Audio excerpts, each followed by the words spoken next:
Dear reader, I'm Tony and this is Book Text. I hope you're having a wonderful day. I am going to be sharing with you my TBR for the month of April, but first, our word of the day is the word ben-feaker. Ben-feaker is a noun, but it is obviously obsolete. We do not use it anymore. It is from the 17th century, and it means a counterfeiter or forger. So I hope you never have to encounter a ben-feaker, and I also hope you're never accused of being a ben-feaker. I have a number of books I'm going to be reading in April. The first one is Drive Your Plow Over the Bones of the Dead by Olga Tokarczuk.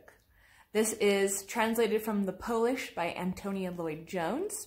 It is the winner of the Nobel Prize of Literature, and it is supposedly a thriller/fairy tale, which is super intriguing. I don't know what that combination means, but I'm excited to find out.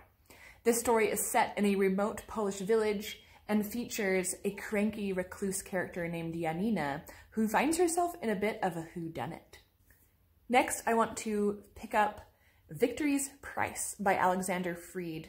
This is the third and final book in the Alphabet Squadron trilogy in the Star Wars novel collection, and it follows a really ragtag and struggling group of pilots from all sorts of backgrounds. This is set in the New Republic era, just after the Return of the Jedi, and let's just say that the fight with the Empire did not end cleanly. Next in April, I'm going to be reading Dr. Thorne by Anthony Trollope. There's nothing to see here, so I'm going to superimpose some sort of actual cover to this. This is my University Library edition. This story is set in Barsetshire. It is going to be the next of the Barsetshire series that I need to read, book number 3. And it is a story of money, morality, and relationships. Now I have a question for you guys. Have any of you seen the 2016 miniseries, and is it worth watching once I finish this? I'm really curious about it.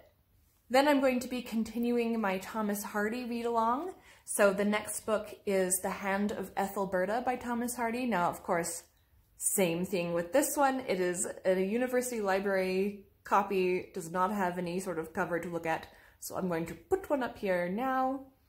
This follows Ethelberta, who is a girl of humble origins who decides to reinvent herself as a society poet in London.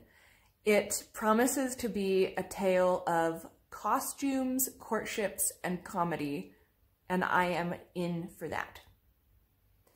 Then my audiobook hold for a book has come in, and I want to get to it before it expires. It took a long time for me to get up to the top of the queue. That is Wolf Hall by Hilary Mantel. This is historical fiction, of course widely praised and awarded. It tells the beginning of the story of Henry VIII, England's Henry VIII, and Thomas Cromwell as they start to break from the Catholic Church in the 16th century. I'm a little intimidated, but I have heard nothing but good things about it. And last, if I have time, just because in April I will be reading 110-page literature reviews from my STEM students, and that's a lot of reading for my eyeballs. So only if I have time do I want to read Anne's House of Dreams by L.M. Montgomery. This is book number 5 in the Anne of Green Gables series. I am actually reading through the whole series for the first time. I read Anne of Green Gables many times, but finally started to read the other books. This one features the beginning of Anne's life as a married woman, finally. If I know anything about Anne, she's going to meet quirky people and meddle in their affairs for the better. So those are my books for my April TBR. Tell me, are you reading any of those, or do you have any recommendations based on the things that I'm reading? I hope you're having a magical day, and remember, there's always another book.